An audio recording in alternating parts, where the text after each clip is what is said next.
Halo, selamat pagi. Assalamualaikum warahmatullahi wabarakatuh. Sahabat Indonesia, jumpa lagi dengan saya Doni Hardia. Tentu saja di Nampol, ngobrol asik Minggu pagi online. Pagi-pagi seperti biasa hari Minggu kita nge-live dan lagi-lagi nge-live. Tentu saja di Nampol dengan saya Doni Hardia, ngobrol asik Minggu pagi online. Seminggu kita berpisah, seminggu pula usia kita bertambah. Namun seminggu pula jatah hidup kita di dunia berkurang. Mudah-mudahan pagi hari ini suasana di rumah Anda cerah ceria, walaupun di bagian tertentu agak-agak mendung ya, agak-agak gelap. Pagi hari ini kita akan ngobrol seputar dunia hipnoterapi. Saya telah mengundang 3 anak muda yang berkecimpung di dunia hipnoterapi, namun 2 orang di antaranya pada hari ini berhalangan. Dia adalah Teguh Prasetya, harus mengikuti kegiatan perkuliahannya, sepertinya mengisi seminar juga atau ada kegiatan seminar di kampusnya. Kemudian juga dengan Isam Samsudin juga ada kegiatan pekerjaannya yang tidak dapat ditunda hari ini. Namun kita masih bisa ngobrol dengan Alfira Zia, salah seorang anak muda yang baru saja meraih gelar sarjana, namun berkecimpung atau aktivitas lainnya adalah di dunia hipnoterapi. Sambil menunggu Alfira Zia, selamat pagi untuk Mas Arif Purwadana. Apa kabarnya pagi hari ini? Mudah-mudahan sehat ya Mas Arif ya. Dan mudah-mudahan Anda semua juga berada dalam keadaan sehat walafiat, tentu saja dalam lindungan Allah Subhanahu wa taala. Dunia hipnoterapi ini memang sebuah dunia yang mengasihkan, sebuah dunia yang seru juga untuk kita ketahui, karena ada beberapa pendapat, ada beberapa mitos yang menurut saya kurang benar di dunia hipnoterapi ini. Nah, bagaimana sebenarnya hipnoterapi ini? Kita akan berbincang-bincang dengan Alfira Zia, namun pagi hari ini saya sedang menunggu hubungan dengan Alfira Zia. Mudah-mudahan Alfira Zia, yang biasa dipanggil Zia, juga sudah siap pagi hari ini. Sahabat Indonesia, ini adalah Nampol, ngobrol asik Minggu pagi online yang ke-18 yang sudah dimulai sejak bulan Agustus, dan kita ngobrol-ngobrolnya di Nampol setiap hari Minggu pagi pukul 10 pagi tentunya dengan saya Doni Hardia. Mas Arif, apa kabarnya Mas? Masih di labor Mas? Oke, Zia, apakah sudah siap? Sambil menunggu Zia,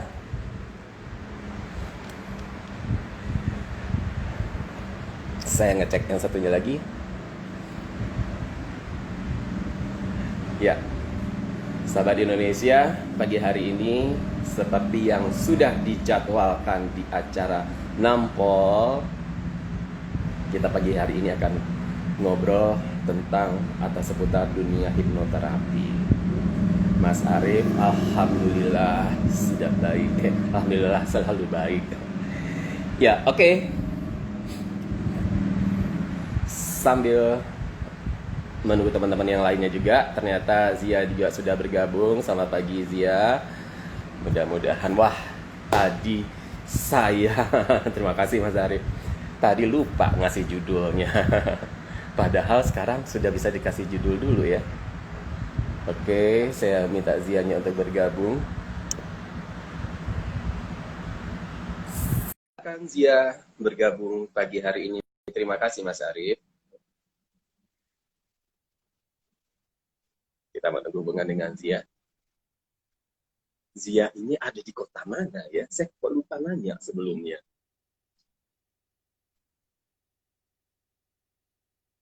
Selamat pagi juga untuk Mas Okas Darwin. Mudah-mudahan bisnis Darwin Propertinya selalu maju dan selalu sukses ya Mas Darwin ya. Oke, saya mestinya agak mundur dikit ya. Terlalu dekat kayaknya sepertinya. Assalamualaikum. Waalaikumsalam Pak Doni. Gimana kabarnya Pak? Alhamdulillah, luar biasa baik. Zia apa kabar? Alhamdulillah Pak, luar biasa. Iya. Zia itu domisilinya di mana ya? Kok saya lupa nanya ya sebelumnya. Saya di Jogja Pak. Oh, di Jogja. Oh, dengan teman-teman yang lain yang juga ada di Jogja ya. Iya, benar sekali. Sama Oke. Teguh, sama Isam. Sama ya. Oh, sama-sama di Jogja ya Iya. semuanya. Oke. Zia, sebelumnya saya ngucapin selamat dulu ya. Kemarin kan Zia baru di wisuda kan ya. Selamat Iya. ya atas wisudanya. Mudah-mudahan ilmunya bermanfaat bagi banyak orang. Amin, amin, amin, amin. Terima kasih, Ngomong-ngomong itu Pak. wisudanya di mana ya? Offline, Pak. Kenapa? Offline.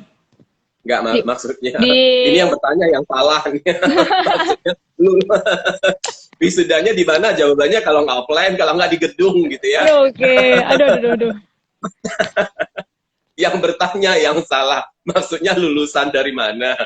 Dari UMY, Pak. Universitas Muhammadiyah Yogyakarta. Oh, Universitas Muhammadiyah Yogyakarta. Oke. Iya. Ya, sekarang kita langsung saja ya mulai dengan topiknya. Kita berbicara tentang anak muda yang berkecimpung di dunia hipnoterapi. Jadi kita tidak ngebahas hipnoterapinya secara ini, bisa juga sih. Cuman saya lebih penasaran kenapa sih anak-anak muda ini yang baru lulus kuliah, malahan ada Teguh yang baru kuliah tetapi tertarik sekali dengan dunia hipnoterapi, gitu kan ya. Nah, pertanyaannya yaitu silahkan dijawab gitu. Kenapa sih tertarik dengan dunia hipnoterapi dan kayaknya banyak banget sekarang anak-anak muda yang tertarik dengan dunia hipnoterapi ini. Iya, iya. Mungkin ini ya Pak, kalau ditanya kenapa sih tertarik di dunia hipnoterapi, pasti jawabannya antara saya dengan yang lainnya pasti berbeda gitu kan. Nah, Oke. kalau kalau saya sendiri gitu mungkin eh, awalnya kayak kepleset gitu Pak. Oh, kok bisa? Iya, kepleset gitu kan. Nah, latar belakang pendidikan saya kan komunikasi konseling Islam. Nah, Oh, ya, di situ ada beberapa kali kami disuruh untuk datang ke psikolog. Datang ke psikolog, di situ mewawancarai gitu kan. Yang pertama mewawancarai gitu. Nah, saya itu jujur itu pertama kali saya datang ke psikolog gitu, Pak. Dan pikiran saya itu udah wah overthinking banget. Nanti takut dibongkar-bongkar, nanti takut ini, nanti saya ngomong kayak gini dikira apa ketahuan banget, nanti saya dredegnya gimana. Nanti saya oh pokoknya kan eh, selain ketakutan-ketakutan itu kan pikirannya wah nah, kalau ke psikolog itu pasti saya punya gangguan jiwa nih. Nanti saya jangan-jangan saya dikira orang wah Vira gila nih, Vira gila datang ke psikolog gitu kan, depresi gitu.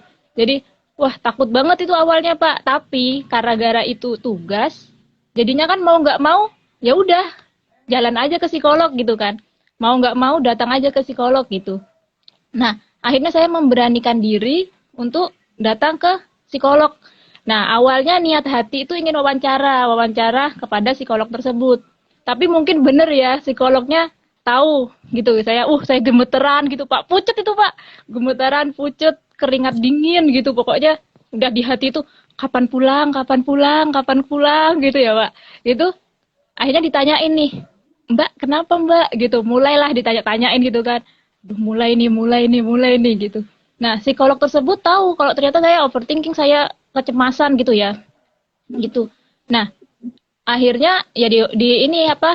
Dikonselingin lah gini, ternyata apa yang kamu pikirkan itu belum tentu menjadi kenyataan gitu. Itu hanya ada di pikiranmu aja gitu.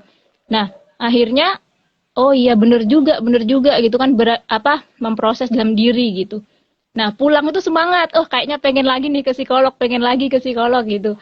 Nah, sehari dua hari tiba-tiba gitu lagi, Pak. Jadi muncul lagi ketakutan gitu. Bahkan ketika misalnya dosen atau teman gitu di sebuah forum ditanya, gimana sih pengalaman yang kamu dapat gini? Saya nggak berani untuk mengangkat tangan dan menjelaskan pengalaman saya.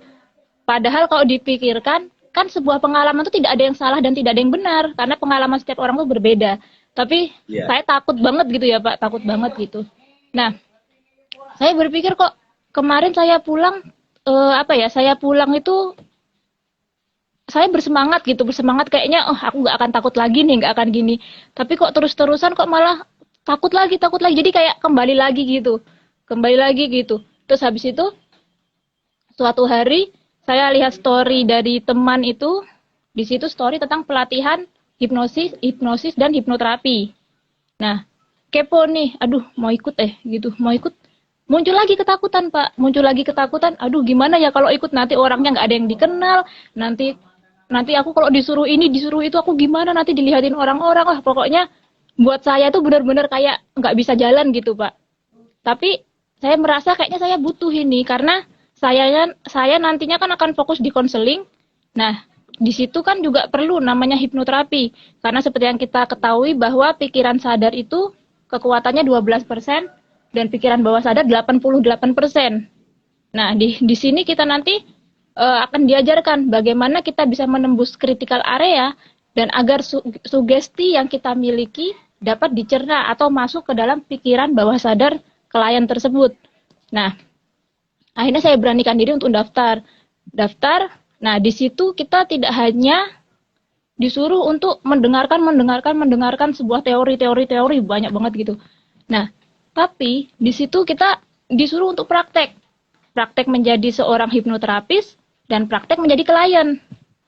Nah, pada saat saya menjadi seorang klien, saya disitu bertanya, Coach, ini gimana? Masalahnya yang kira-kira asal-asal aja apa kira-kira masalah yang saya benar-benar alami gitu.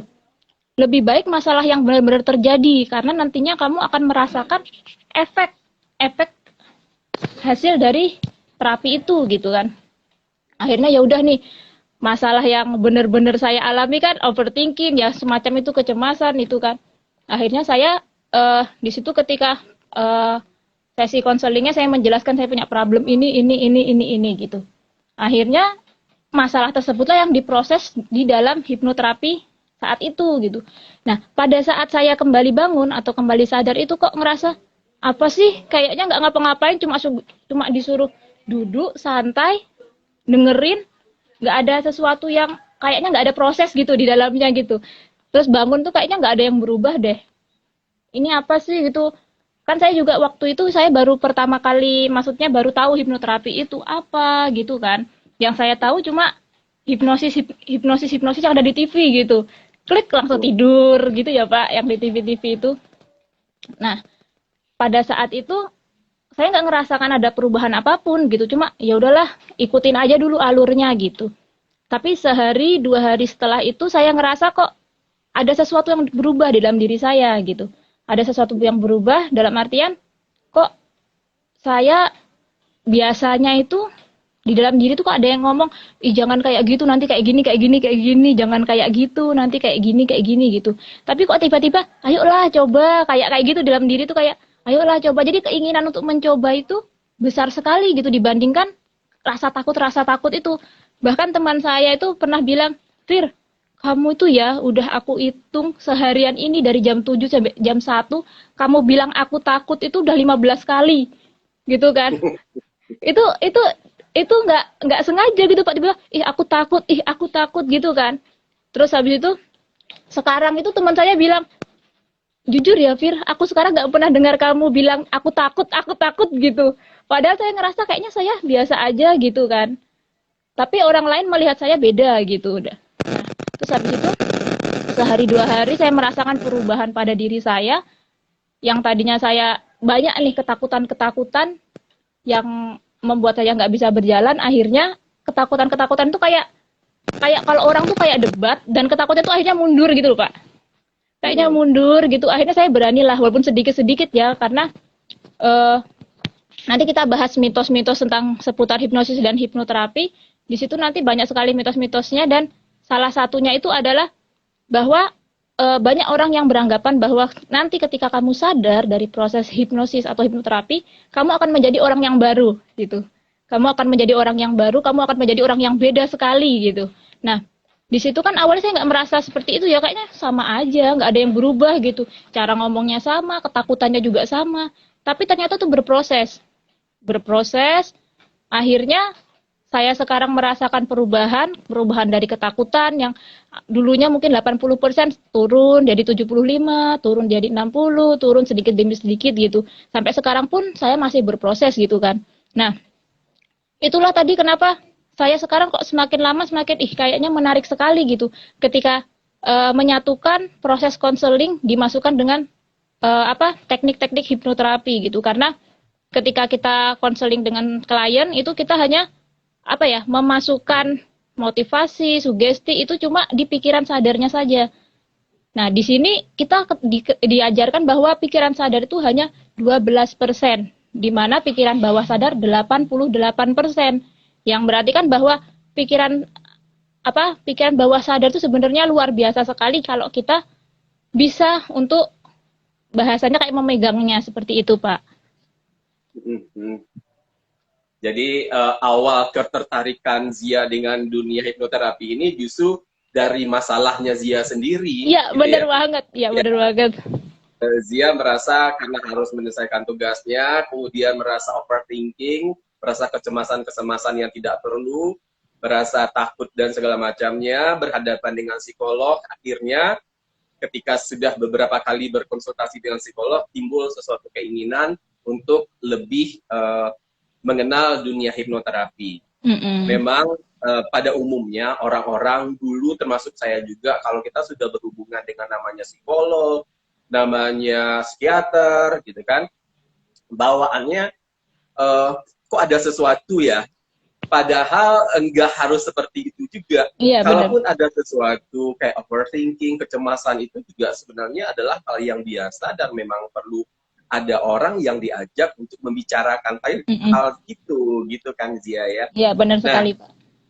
cuman kalau tadi yang saya tangkap awalnya memang Zia sebagai ininya ya, maksudnya awal itu seolah-olah sebagai pasiennya gitu ya, Iya, sebagai benar-benar. orang yang hendak berkonsultasi. Oke. Nah, tahun berapa sih Zia mulai gitu loh menggeluti dunia hipnoterapi? Maksudnya dalam artian tentunya belajar terlebih dahulu, terus kemudian berpraktek seperti itu ya. Kira-kira sejak berapa tahun lalu sih Zia ininya tertarik? Saya tertariknya itu tuh sudah apa ya, sudah mulai Agustus tahun lalu gitu. Tapi ya itu tadi Pak, takut kayaknya nanti di sana nanti suruh praktek tiba-tiba nanti gagal gimana ya, nanti orang-orang mikirnya kayak gini gitu. Tapi kalau saya terjun dalam artian saya belajar mendalami hipnoterapi, mengikuti pelatihan itu Desember tahun lalu. Desember. Oh iya, berarti masih belum terlalu lama ya. Iya, Ya. belum, masih baru banget. Oke, Zia kalau gitu bisa nggak dijelasin, tadi kita ngomong hipnoterapi, kemudian hipnosis.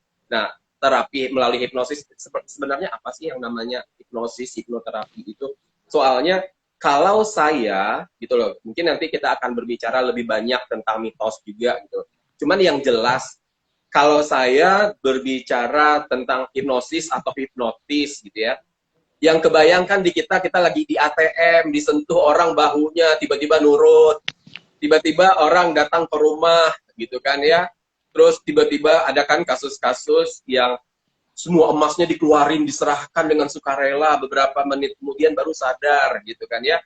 Nah, di bayangan saya mungkin di banyak orang juga yang namanya hipnosis atau hipnotis gitu ya, ya kurang lebih seperti itu gitu loh. Gimana sih sebenarnya?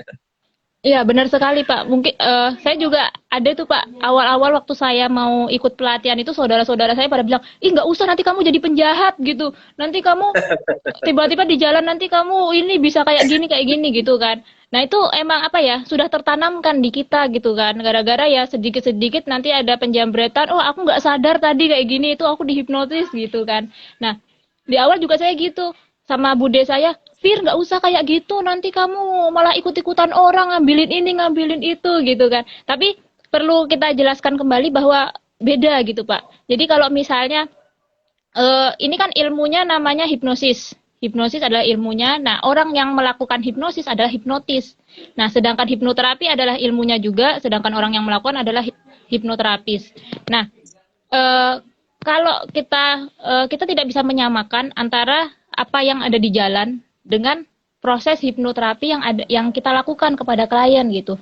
Karena sejatinya hipnoterapi itu tidak tidur gitu. Banyak orang yang bilang nanti aku waktu di hipnoterapi nanti aku nggak sadar gitu. Nanti kamu buka-buka aibku, nanti selingkuhanku disebut semua gitu. Nanti aku ketahuan ini itu gitu kan. Tapi sejatinya gitu bahwa proses hipnoterapi itu sama sekali tidak tidur dan dia benar-benar dalam keadaan sadar. Cuma di sini kita membuat seseorang itu dapat merasakan kondisi yang sangat nyaman, sangat rileks sehingga dia itu bisa leluasa untuk mengeluarkan apa yang dia inginkan gitu, menceritakan apa yang ingin dia selesaikan seperti itu. Nah, kemarin juga ada pertanyaan bahwa ada orang yang dijambret gitu, tiba-tiba dia nggak sadar gitu, itu hipnotis nggak sih gitu kan? Ada kesamaan antara gendam sama hipnotis gitu. Nah, dan kita biasa mengenalnya itu sebagai hipnotis, padahal bukan gitu. Sedangkan banyak orang yang bilang nanti ini ketika aku nanti di hipnoterapi nanti kamu bisa ngubah-ngubah aku nih, nanti aku ngomongku jadi kayak kucing, nanti aku jalanku bisa kayak ini, kayak itu gitu. Nah, kita terlalu tertanamkan dengan apa yang kita lihat di TV. Yang hipnosis yang ada di TV itu kan, wah nanti kamu dalam hitungan ketiga kamu akan berubah menjadi seekor kucing gitu. Yang ketika berbicara akan meong meong meong gitu kan. Nah, sebenarnya bukan seperti itu. Kita beda antara stage hipnotis atau hipnotis panggung dengan hipnoterapi. Karena apa yang dipakai di stage panggung itu sejujurnya itu kan apa ya? Pada saat awal mereka kan sudah melakukan proses pemilihan siapa yang mau dijadikan subjek untuk melakukan hipnotis panggung itu. Nah, tapi di TV itu tidak ditayangkan. Pemilihan orangnya tidak ditayangkan gitu. Nah, di hipnotis TV itu dia sebenarnya sudah dipilih siapa sih yang mau sukarela gitu, ingin menghibur. Sukarela nanti mau dijadikan ini mau gitu kan. Nah, sedangkan kita yang berfokus di hipnoterapi itu tidak seperti itu gitu. Orang yang datang ke kita untuk saya ingin menyelesaikan masalah saya itu bervariasi, bermacam-macam gitu. Dan kita nggak bisa kamu nanti berubah jadi ini, kamu berubah jadi itu gitu. Karena di sini kita fokusnya adalah penyelesaian masalah. Penyelesaian masalah di mana nanti mereka akan bercerita gitu kan. Bercerita, makanya tidak bisa ketika kita memaksakan seorang klien itu kamu mau ya aku kamu mau ya aku hipnoterapi. Itu kita tidak bisa memaksakan karena kembali lagi pikiran itu adalah kendali dari orang tersebut gitu. Nggak bisa kita mengambil alih pikirannya sehingga apa yang kita katakan dia mau untuk melakukannya gitu. Jadi beda kita biasa sama untuk menangkap bahwa itu ada hipnotis, padahal itu beda karena hipnotis itu perlu ada tahap-tahapannya juga. Nah, tetapi yang tadi kita bicara tentang hipnotis stage atau hipnotis yang di atas panggung itu, nah menurut Zia tadi adalah mereka semacam udah janjian dulu, gitu ya. Tapi kadang-kadang ada yang saya lihat gitu yang di panggung itu jadinya semacam itu tadi burung misalnya, terus tiba-tiba dia bertindak seperti burung gitu kan. Apakah itu memang janjian dulu juga atau memang ada ilmunya nggak sih di bagian hipnoterapi, hipnosis itu? Dalam agar seperti itu, walaupun mungkin kalau kita lihat tayangan di TV mungkin agak berlebihan mungkin ya gitu loh. Cuman kalau dalam keseharian gitu, nggak tiba-tiba kita bisa nurut, kita bisa berbicara tanpa sadar, itu memang dipelajari dan memang bisa kan seperti itu. Iya, cuma yang saya bilang tadi bukan janjian Pak, dalam artian gini, sebelum acara tuh dimulai kan dites dulu orang mana yang dia termasuk orang yang cepat menerima sugesti gitu kan. Iya. Nah, setelah dia dites, tapi dalam pengetesannya itu tidak diliput gitu, jadi kita nggak tahu gitu. Nah, setelah dites itu kan ketahuan nih orang ini si A, si B, si ini dia adalah orang-orang yang mudah menerima sugesti. Nah, akhirnya mereka mau untuk melakukan sebuah hiburan gitu kan, hiburan di panggung gitu, akhirnya mereka dipanggil ke depan. Nah, ketika ditanya apa itu juga janjian ketika dia dijadiin burung gini-gini, itu sebenarnya tidak gitu. Cuma di awal kan dia sudah sukarela untuk menghibur, jadi dia udah menerima nanti mau jadiin apa-apa gitu. Seperti itu, Pak. Oke, nah kalau gitu pertanyaannya adalah orang seperti apa atau ciri-ciri orang seperti apa yang gampang dipengaruhi itu gitu loh. Karena memang kalau itu jawaban Zia, saya juga pernah gitu kan dalam suatu seminar atau training seperti itu, si narasumbernya, si pembicaranya mencoba untuk menghipnosis saya kali ya. Pernah kan tangan yang dibikin kaku kayak gitu misalnya. tangan dikunci gitu ya. Ternyata untuk saya nggak berhasil, tapi untuk teman saya kok cepet banget gitu loh. Nah, apa sih ciri-ciri orang yang gampang dihipnosis dan tidak gitu? Karena Zia tadi udah nyebutin itu kan ya. Iya. Jadi ketika ditanya orang seperti apa sih gitu kan, itu adalah orang-orang apa ya? Sebenarnya semua orang itu bisa untuk dihipnosis gitu. Cuma ada yang susah, ada yang mudah, ada yang sedang gitu. Nah, biasanya itu semakin kita fokus itu akan mudah. Tapi terkadang itu di diri itu ada yang iya nggak sih, berhasil nggak sih gitu. Terkadang itu teman saya ada tuh datang, Mbak, aku mau dong nyoba gitu kan, hipnotis seperti di TV gitu, yang mata lengket lah, yang tangan kekunci gitu kan, terus mau buat, saya tanya nih, kamu kayak gitu mau ngapain? Kepo aja, gimana sih rasanya, dan kepo aja Mbak, bisa nggak sih? Nah, sejujurnya orang yang seperti itu sulit Pak, karena dia kayak apa ya, dalam diri itu kayak udah menjaga dirinya gitu loh Pak, membatasi ini bisa nggak gitu. Beda sama orang-orang yang dia emang sudah pasrah gitu. Sudah pasrah, suruh fokus, dia fokus, suruh ini dia kayak gitu tuh akan mudah sekali gitu. Ada juga beberapa klien itu yang datang satu sesi, saya biasanya tuh kalau untuk pertama kali itu 2 sampai 3 jam. Itu biasanya satu jam itu untuk tanya-tanya macam-macam gitu kan. Nah, yang 2 jam itu pernah sampai hampir dari 1 jam itu Pak nggak masuk dia. Jadi suruh ini dia dulu, tapi kan kelihatan nih ada ketika kita ikut pelatihan kita diajarkan bagaimana sih apakah dia itu sudah benar-benar masuk di kondisi terhipnotis atau belum gitu. Nah, kok ciri-cirinya enggak gitu, nggak taunya pas sudah dibangunkan aku cuma tidur-tiduran aja tadi, wah bener ini gitu kan. Terus berarti dari tadi cuma tidur-tiduran? Iya, cuma dengerin aja gitu kan. Lah tadi bilangnya mau untuk hipnoterapi gitu kan. Sebenarnya tuh bukan masalahku, dia bilang kayak gitu, Pak. Gitu kan. Loh, terus datang ke sini ya iseng-iseng aja mau ngerasain. Nah, ketahuan ternyata dia emang benar-benar tidak ingin gitu. Tidak merasakan bahwa ini butuh untuk kesembuhannya gitu. Biasanya yang fokus gitu. Ya, berarti kalau misalnya ada ketidakpercayaan atau ada ketidakyakinan gitu kan ya, berarti ya juga nggak gampang. Nah, Iya. mungkin seperti itu saya waktu itu gitu kan. Ketika saya dicoba, di dalam pikiran saya tuh, alah mana mungkin gitu kan. Nggak mungkin gitu kan ya. Karena saya jujur antara percaya dan tidak sih sebenarnya, cuman saya lebih tidak memasrahkan diri saya untuk dibegitukan gitu kan. Karena tapi itu kan kenyataannya ketika kita sadar bahwa kita akan diproses seperti itu. Nah, bagaimana kalau yang kita tidak sadar di luaran misalnya gitu kan. Nah, itu orang-orang seperti apa gitu. Sama aja orang yang maksudnya yang tadi saya bilang dengan, tapi walaupun ada bedanya ya tadi yang soal kasus kriminal ini, Zia tadi udah ngomong antara hipnotis sama gendam gitu tadi ya. Nah, ada orang yang terpengaruh, ada orang yang tidak. Kalau di luaran, kalau tadi kan kita sadar nih, kita akan dikerjakan istilahnya. Kalau misalnya secara tidak sadar, itu orang seperti apa?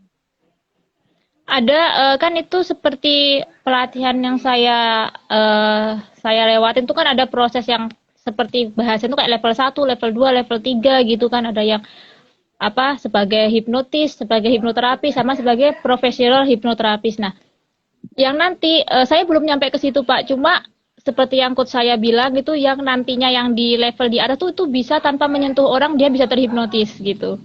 Coba saya juga belum nyampe ke situ gitu. Jadi bisa ketika orang nggak sadar tapi dia ini kembali lagi bahwa ilmu itu kan netral gitu ya Pak.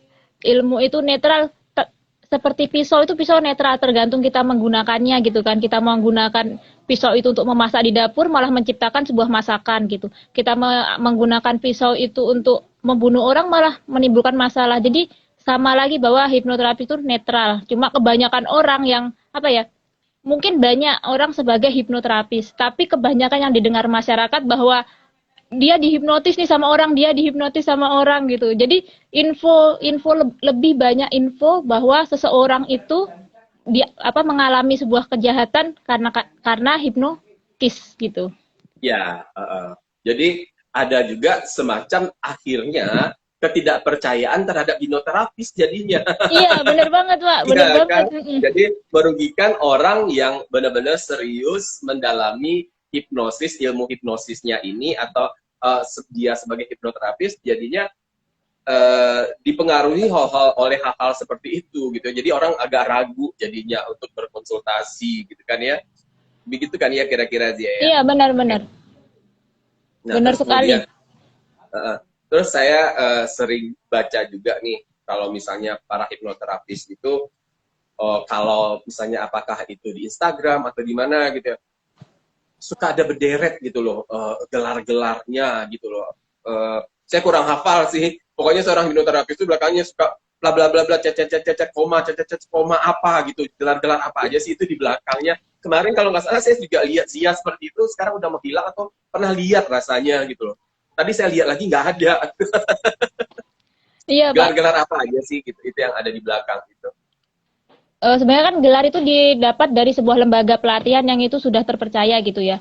Nah, kalau untuk hipnotis atau hipnoterapi sendiri itu saat ini saya udah mendapat 2 gelar gitu kan. Yang pertama sertifikat atau lisensi sebagai hipnotis. Nah, yang kedua yaitu CHT, yaitu sertifikat sebagai lisensi atau certificate sebagai hipnoterapis. Nah, itu jika kita mendapatkan yang CH sebagai hipnotis itu belum tentu kita bisa menggunakannya untuk hipnoterapis. Tapi ketika kita sudah sampai ke CHT, berarti kita bisa hipnosis, bisa juga hipnoterapi. Seperti itu, Pak. Kalau yang di dunia hipnoterapi banyak sih, Pak, ada yang master juga gitu. Tapi saat ini saya baru 2 gitu. Nah, untuk masing-masing gelar itu berapa lama ininya pelatihannya?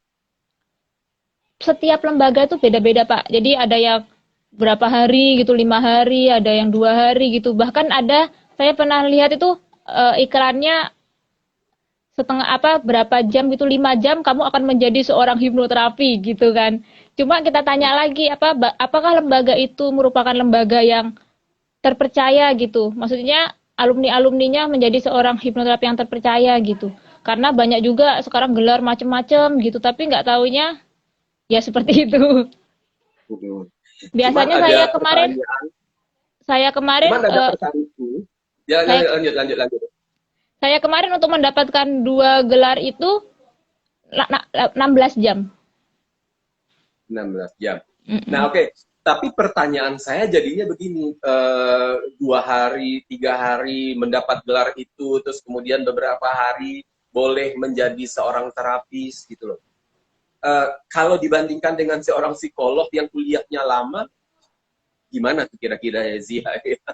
Ininya, Iya, Pak. Nggak, kalau saya boleh tahu nih. Nah, Zia sendiri kan, dia sendiri sebagai tadi sarjana bimbingan komunikasi konseling Islam. Nah, komunikasi konseling. Nah, itu kan termasuk konseling untuk konseling Islam gitu kan. Nah, untuk mendapatkan agar Zia bisa menjadi seorang konselor itu Zia minimal harus kuliah 4,5 tahun kan. Sementara kalau kita di dunia hipnoterapis ini ternyata 3 hari, 4 hari, 5 hari sudah bisa melakukan itu. Kenapa kita harus sekolah kuliah 4 tahun gitu? Benar-benar pertanyaan yang bagus itu, Pak, gitu kan. Maksudnya kuliah 4 tahun dapat gelar itu sebagai hipnoterapis cuma 3-4 hari gitu ya, Pak? Iya. Sistem di tempat pelatihan sama di perkuliahan itu berbeda gitu kan. Saya mengalami 16 sampai 18 jam itu tuh full, bener-bener full. Itu tuh bener-bener full yang di situ tuh kita diisi teori, praktek. Jadi di akhirnya kita juga kembali lagi, kita diuji gitu. Diuji apakah ini benar-benar layak ataukah enggak. Kalau gampangannya itu gini. Orang mungkin yang lihat seorang hipnoterapi itu kayaknya mudah banget sih, cuma ngasih sugesti, cuma kasih motivasi, cuma ngasih kata-kata positif, udah kayak gitu dibilang sebagai hipnoterapis gitu kan. Tapi sebenarnya kata-kata yang positif itu aja kita harus bisa membuat itu mudah sekali dicerna, kata-katanya sama sekali tidak tidak abstrak gitu, tidak kemana-mana, jadi benar-benar jelas gitu sehingga seorang klien tuh dapat menerimanya benar sesuai dengan apa yang kita maksud gitu.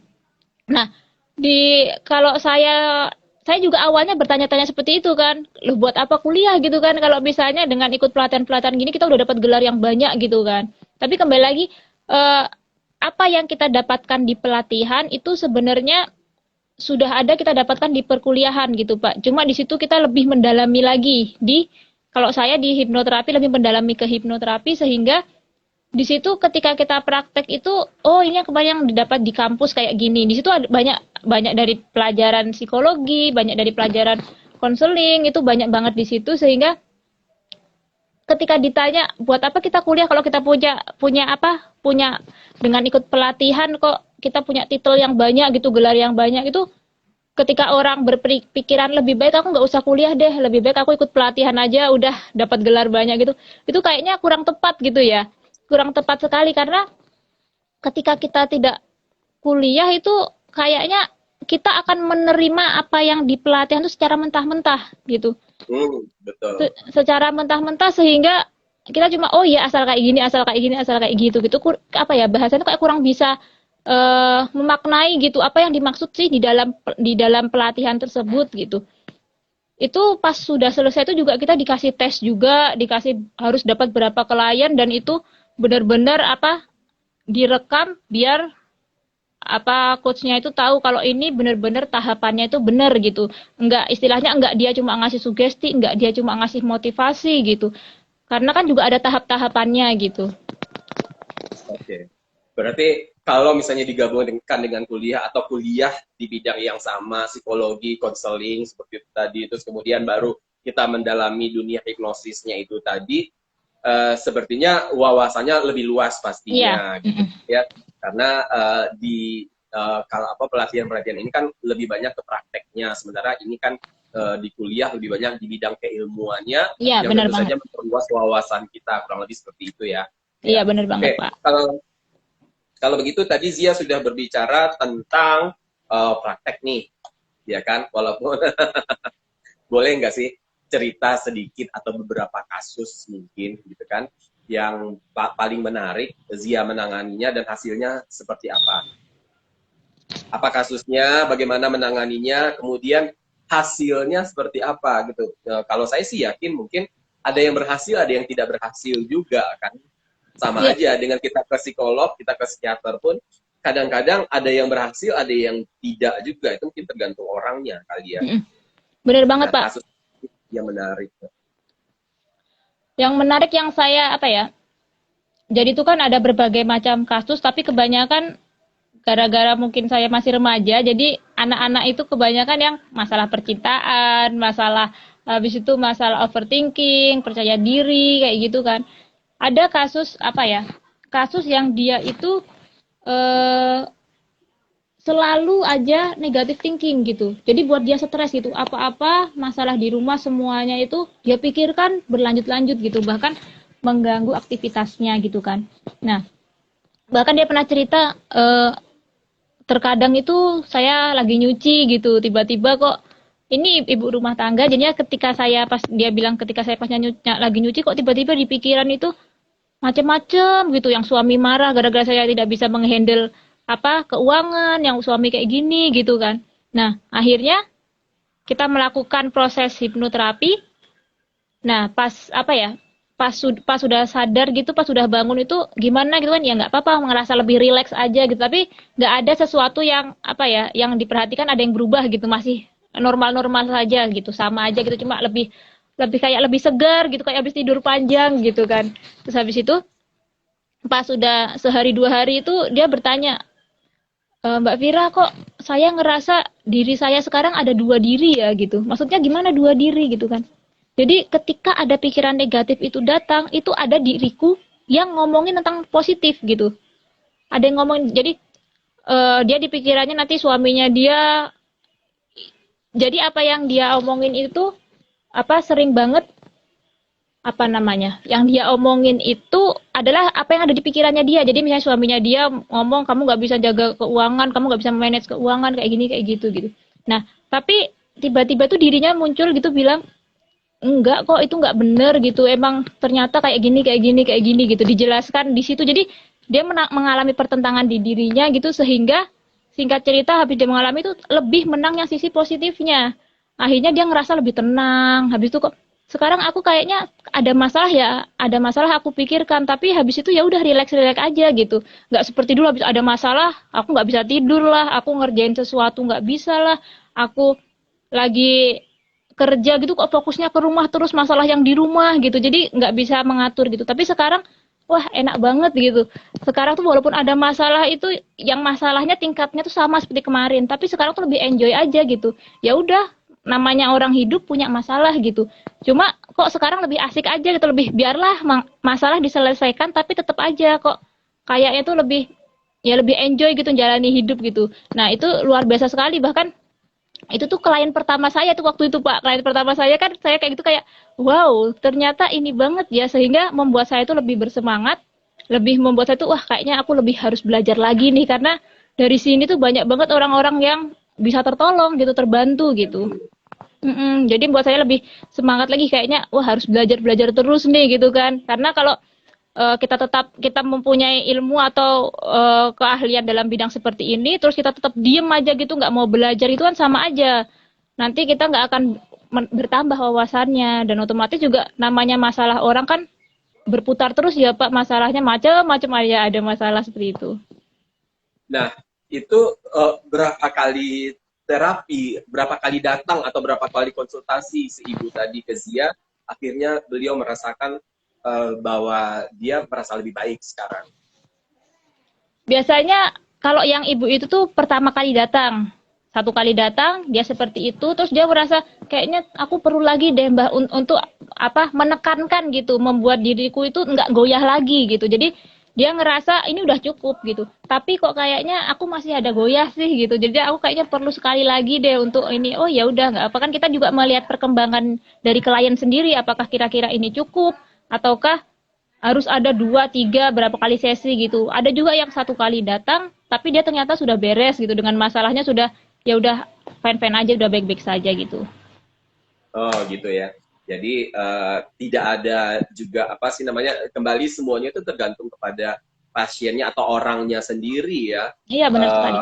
Hanya kalau keyakinannya sudah kuat, sebenarnya itu memang keyakinan dari diri kali ya. Iya, benar banget Kalau Pak. seperti saya yang kadang-kadang sering suka nggak percayaan, mungkin agak susah kali ya. Iya makanya perlu kita tekankan bahwa ketika seorang klien itu datang itu, apa sih tujuannya dia apa gitu kan, kelihatan bagaimana apakah orang ini benar-benar dia merasa butuh untuk datang ke seorang hipnoterapis, ataukah dia cuma mau mencoba-coba saja gitu. Karena mau kita, ketika klien itu datang tapi dia cuma niatnya untuk mencoba-coba saja, tetap aja hasilnya tidak akan maksimal gitu, malah yang ada nanti dia bilang apa nggak ada efeknya, nggak ada ini, nggak ada itu gitu, padahal pada diri orang ini sendiri gitu. Tapi ketika orang itu datang gitu, kita udah ngelihat dari mimik wajahnya kok kayaknya orang ini bener-bener apa ya, bener-bener ngerasa butuh banget gitu, bener-bener merasa butuh. Terus habis itu dia bercerita ini itu, wah dia bener-bener ngerasa kalau aku kayaknya emang butuh kesini gitu. Dia ngerasa dirinya udah, bahasanya kayak aku pasrah gitu loh, aku pasrah mau diapain gitu Pak. Nah itu hasilnya akan lebih maksimal sekali gitu. Bahkan ketika dia bangun nanti langsung lebih lebih segar gitu, lebih, yang tadinya itu apa, pikirannya tuh kayak kepalanya berat gitu, habis itu ngerasa kayak lebih, wah lebih ringan ya kepalaku, lebih enak gitu. Ada juga yang seperti itu gitu, baru pertama habis itu udah saya, wah aku lebih lega deh sekarang, lebih, tadi tuh kayaknya kepalaku pusing, migrain gitu kan, pusing kayaknya kok nggak ada jalan keluar lagi gitu. Terus habis itu pas udah di anuin, udah di apa, hipnoterapi, wah udahlah lebih segar gitu. Padahal sebenarnya masalah itu tetap aja ada, cuma dia bagaimana dia bisa merubah dirinya gitu. Yang tadinya dia berpikir sepaneng gitu ya Pak, sekarang itu lebih santai lah. Yang penting kita berpikir solusinya gitu. Ya, oke. Nah, Zia sebagai seorang anak muda, sebagai seorang hipnoterapis baru lah gitu kan, masih baru belajar, terus kemudian baru memulai gitu kan. Apa sih yang Zia lakukan untuk menanamkan kepercayaan kepada orang, kepada calon klien bahwa saya ini udah bisa gitu loh. Apa sih usahanya gitu untuk meyakinkan orang lain gitu. sebenarnya gini, seperti yang kita obrolin tadi bahwa sebenarnya yang dia menyembuhkan dirinya itu adalah si klien sendiri. Cuma kita sebagai hipnoterapis adalah menjadi menjadi membantu dia untuk menemukan jalannya seperti itu. Nah, banyak orang yang berpikir bahwa ketika datang itu dari rumah itu dia udah berpikir nanti aku pulang keluar dari situ aku udah jadi orang yang baru gitu, masalahku udah selesai semua gitu, pikiranku udah tenang gitu. Nah, selalu kita lakukan edukasi gitu, kita lakukan penjelasan dulu di awal sebelum kita memulai untuk melakukan terapis tersebut gitu. Kita jelaskan bahwa kalau saya biasanya menjelaskannya bahwa hipnoterapi itu bukan seperti sulap gitu, yang bim salabin kamu langsung berubah gitu. Ketika kamu bangun, wah tadinya lemah sekarang jadi Power Rangers gitu kan. Nah, nggak seperti itu gitu. Kita kembali lagi, semua butuh proses gitu. Di sini saya membantu Anda untuk menyelesaikan masalah-masalah Anda gitu. Jika Anda merasa emang Anda itu Anda memerlukan hal ini, saya akan membantu Anda gitu. Tapi kalau Anda rasa masalah ini masih bisa Anda selesaikan, saya ngerasa Anda masih mampu, maksudnya datang ke sini cuma aku pengen ngerasain dihipnotis gitu. Nah, kayak gitu ya lebih baik jangan gitu. Kita konseling aja gitu kan. Jadi di awal saya menekankan seperti itu biar orang tidak beranggapan bahwa nanti ketika saya sadar saya akan berubah gitu. Masalah saya selesai gitu. Kembali lagi kan cuma kita memberikan sugesti di mana dia akan sudut pandangnya akan berbeda gitu. Masalah mungkin di rumah tetap ada masalah itu. Cuma kita berusaha untuk bagaimana pola pikirnya dia bisa berubah sehingga dia bisa menghadapi masalah itu fokus kepada solusinya, nggak mikirin masalahku banyak gitu terus. Jadi saya menekankan dari awal seperti itu biar mereka nggak kecewa juga. Oke. Tadi Zia juga bicara banyak klien saya karena saya masih muda nih. Terus klien-kliennya juga banyak masalah-masalah anak muda, masalah-masalah percintaan. Saya jadi penasaran. Seperti apa sih masalah-masalah percintaan anak muda zaman sekarang gitu?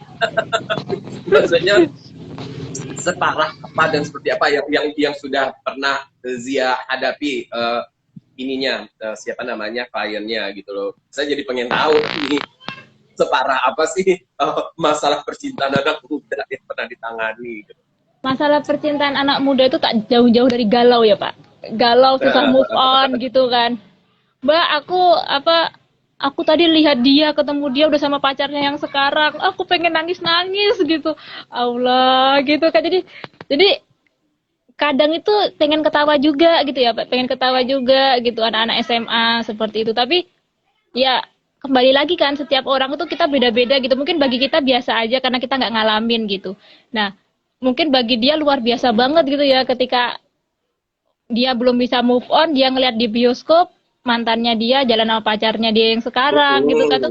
Udah dia, aku kuliah jadi nggak ini Mbak, kuliah itu nggak bisa fokus ke dosen itu, aku mikirin terus kok dia bisa kayak gitu padahal selama ini nggak kayak gitu Pak, masalahnya seputar seperti itu gitu ya. Nah, itu kali ya yang sering mempengaruhi dunia percintaan anak muda gitu ya, karena terlalu banyak dicek di ini kan konsumsinya adalah yaitu tadi drama Korea lah, terus kemudian sinetron yang jadinya dia membayangkan apa yang terjadi di sinetron dan drama Korea itu adalah sesuatu kehidupan yang nyata. Kadang-kadang dia ingin mengaplikasikan apa yang dia lihat, yang dia tangkap di sinetron atau drama Korea itu adalah dalam kenyataan sehari-hari gitu, padahal ya bukan begitu juga gitu. Kalau saya lihat itu seperti itu, banyak kenapa anak-anak muda yang galau dalam percintaannya karena sudah banyak dipengaruhi hal-hal seperti itu.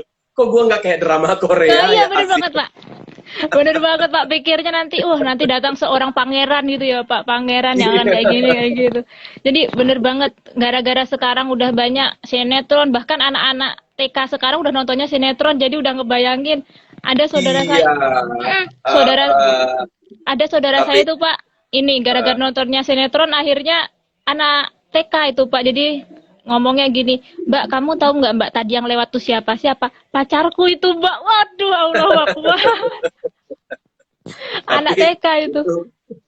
Dari dunia seorang terapis itu sebenarnya lahan juga sih ya, bakal banyak yang akan berkonsultasi.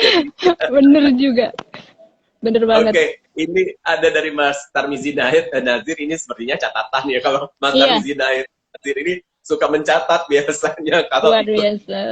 Jadi tips hipnoterapis edukasi klien tujuannya datang ke konseling dan proses penyelesaian masalah dalam hipnoterapis tidak instan, butuh proses. Nah ini Bener sepertinya banget. catat Mas Tarmizi, terima kasih banyak. Iya. Nah, tadi kita nggak tahu nih, masih sempat nggak sih? Tadi kita berbicara tentang, akan membicarakan mengenai mitos-mitos di dunia hipnoterapi, kan? Apa aja sih kalau saya yang tahu sih seperti itu. Kita ketemu orang disentuh, kemudian bongkar ATM, kemudian ada yang datang disenyumin, nurut, kita ambil emas, perhiasan, diserahkan, kemudian beberapa detik kemudian atau beberapa menit kemudian baru nyadar. Iya. Nah, kalau di kalangan hipnoterapis sendiri, apa sih mitos-mitos yang berkembang di masyarakat, seperti apa sih?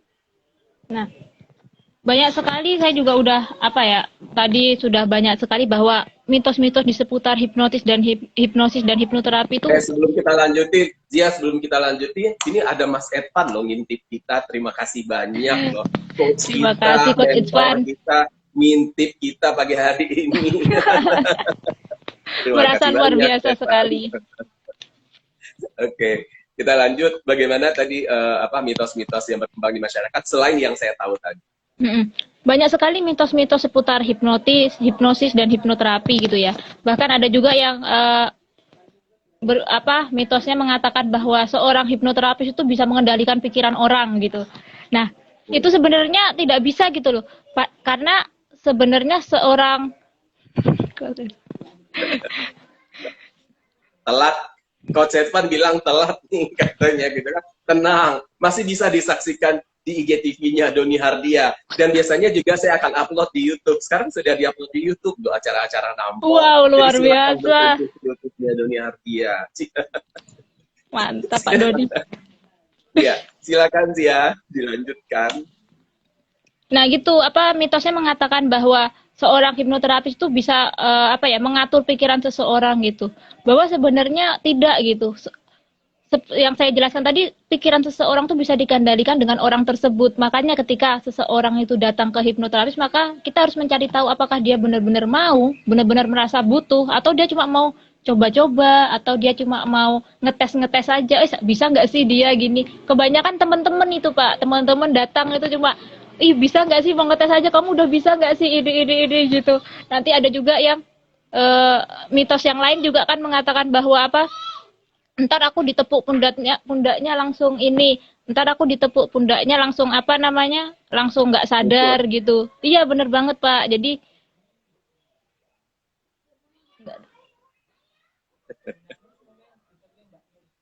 kayaknya lagi dihipnosis nih kayaknya. Terapisnya kayaknya lagi dihipnosis nih kayaknya. maaf Pak, di rumah lagi sendiri ada orang jadi ini. Terus kita lanjut lagi Pak tadi.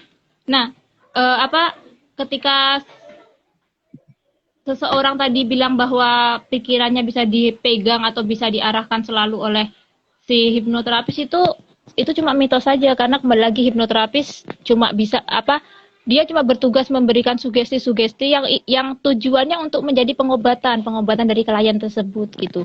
Bahkan banyak teman-teman saya itu juga gitu kan, wah nanti kamu bisa ngatur-ngatur aku gitu, nanti aku nanti nggak sadar gitu. Padahal sebenarnya proses hipnoterapi itu benar-benar dia benar-benar sadar gitu. Dia benar-benar sadar, dia benar-benar bisa bisa mendengar apa yang kita katakan gitu. Nggak dia cuma tidur terus tiba-tiba dia nggak sadar gitu. Bukan seperti itu gitu. Nah, ada lagi mitos yang mengatakan bahwa saya akan malu nanti, bahwa bisa diubah nanti perilakunya jadi ini, jadi itu, jadi ini gitu kan. Nah, yang kita singgung tadi itu merupakan stage hipnotis atau hipnotis panggung yang dia memang tujuannya sebagai lucu-lucuan, sebagai hiburan di panggung gitu.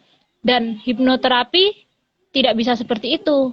Kita prosesnya itu benar-benar personal, dan itu prosesnya itu benar-benar tidak bisa ada lucu-lucuan gitu loh Pak. Jadi kita tetap serius gitu, karena kan di sini pengobatan tujuannya seperti itu.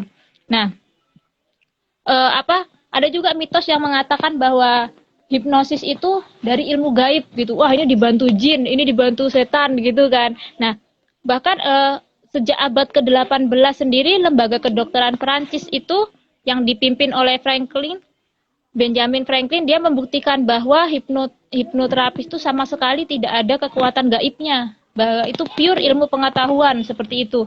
Terus ada juga yang mengatakan gini, nanti aku kalau dihipnotis bisa bangun nggak? Nanti jangan-jangan aku nggak bisa bangun gimana gitu kan? Siapa yang mau tanggung jawab gitu kan?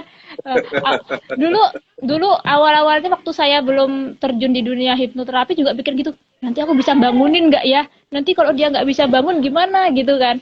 Tapi seperti yang dikatakan tadi bahwa proses hipnoterapi itu dia itu tidak tidur gitu, dia benar-benar dalam keadaan sadar.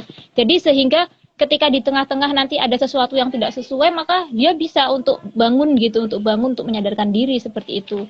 Terus habis itu ada orang mengatakan, apa itu hipnotis hanya main-main aja, aku nggak bisa dihipnotis gitu kan, aku nggak bisa dihipnoterapi gitu kan. Nah, sejujurnya itu kita sering banget mengalami kondisi terhipnotis gitu. Sering banget gitu. Bahkan seminim-minimnya ketika kita mau tidur sama bangun tidur itu kita sebenarnya udah terhipnotis gitu. Buat para pecinta drama Korea pasti sering banget tuh fokus ke drama Korea, nangis gitu ya Pak, tiba-tiba sambil makan tuh udah air matanya bercucuran gitu. Nah, sebenarnya dia sudah terhipnotis dengan alur cerita dari drama Korea tersebut gitu.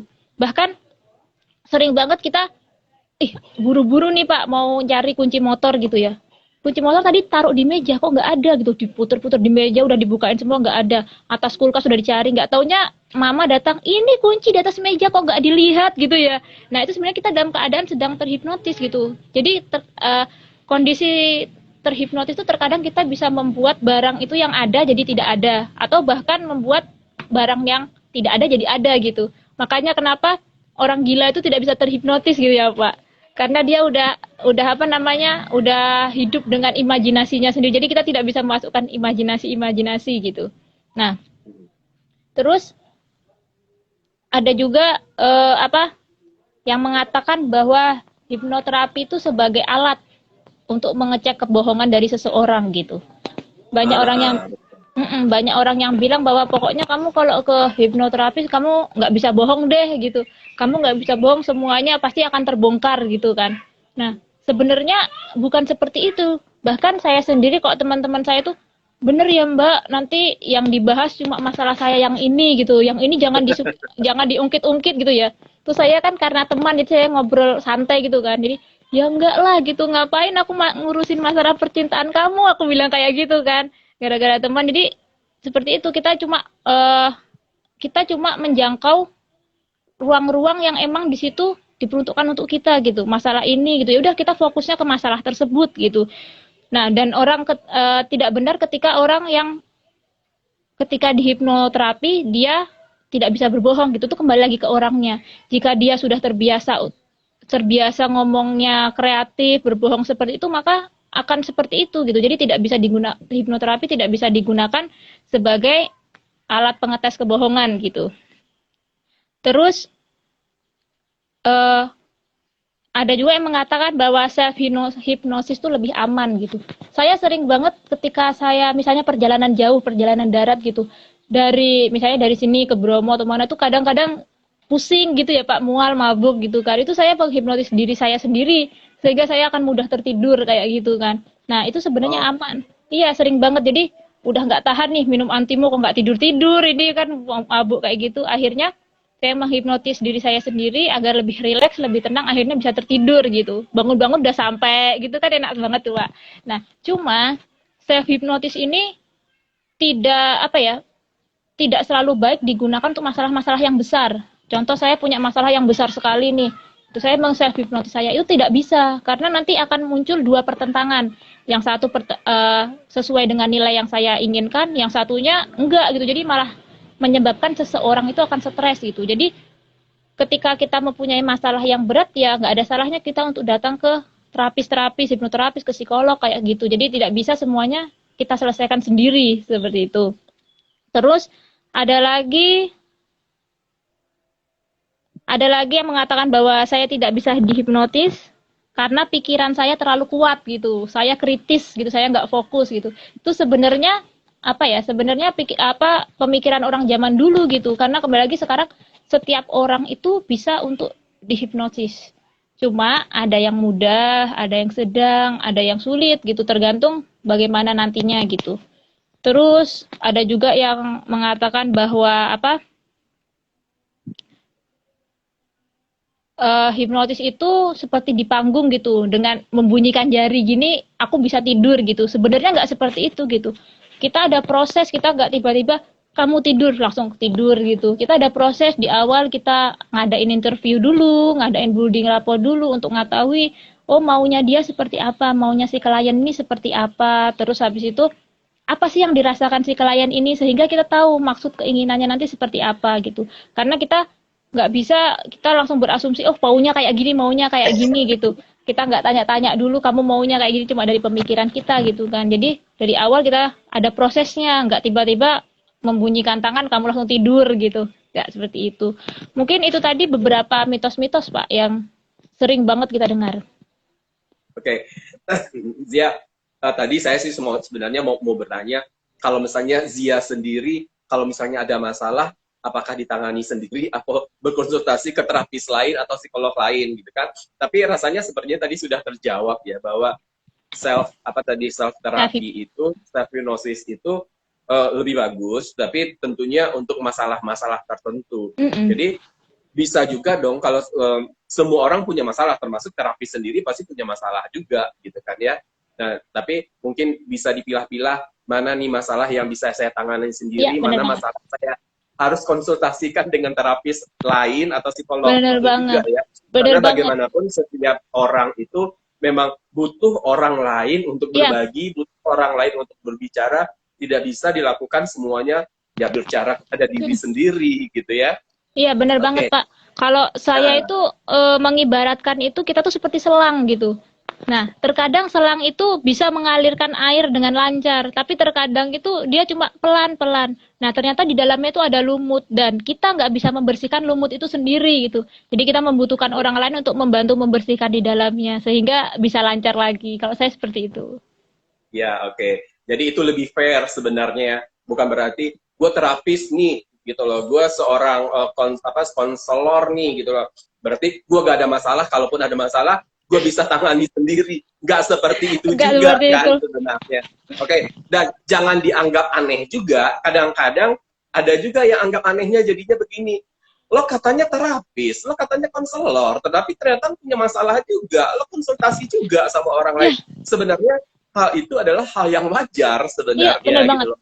Cuman bagi orang lain itu kadang-kadang jadi menimbulkan ketidakpercayaan jadinya gitu. Tapi bagi kita yang paham sebenarnya ya wajar gitu loh.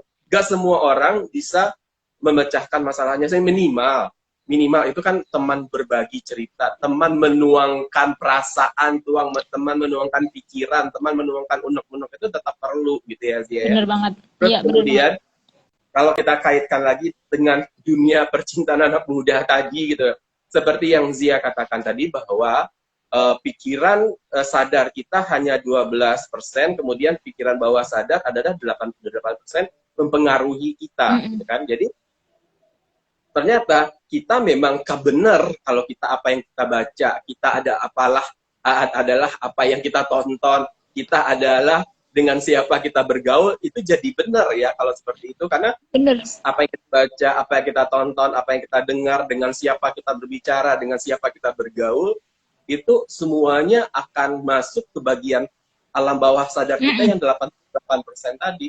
Jadi benar bahwa ternyata kalau misalnya anak-anak muda sekarang sebagian nih yang masalah-masalah percintaannya seolah-olah bagaikan drama Korea, yaitu kebanyakan nonton drama Korea. Gitu ya. Jadi kurangnya seperti itu ya.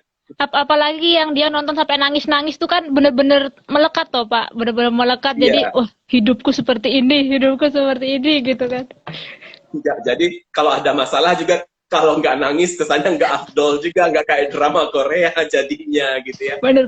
Ya, banyak sekali yang sudah kita bicarakan hari ini, banyak sekali yang sudah saya perbincangkan, yang sudah kita perbincangkan pagi hari ini, pembicaraan yang cukup menyenangkan, karena menambah wawasan kita semua, menambah pengetahuan kita semua. Mudah-mudahan obrolan kita pagi hari ini bermanfaat bagi kita semua. bermanfaat bagi saya, bermanfaat bagi Zia, dan juga bermanfaat bagi seluruh sahabat Indonesia.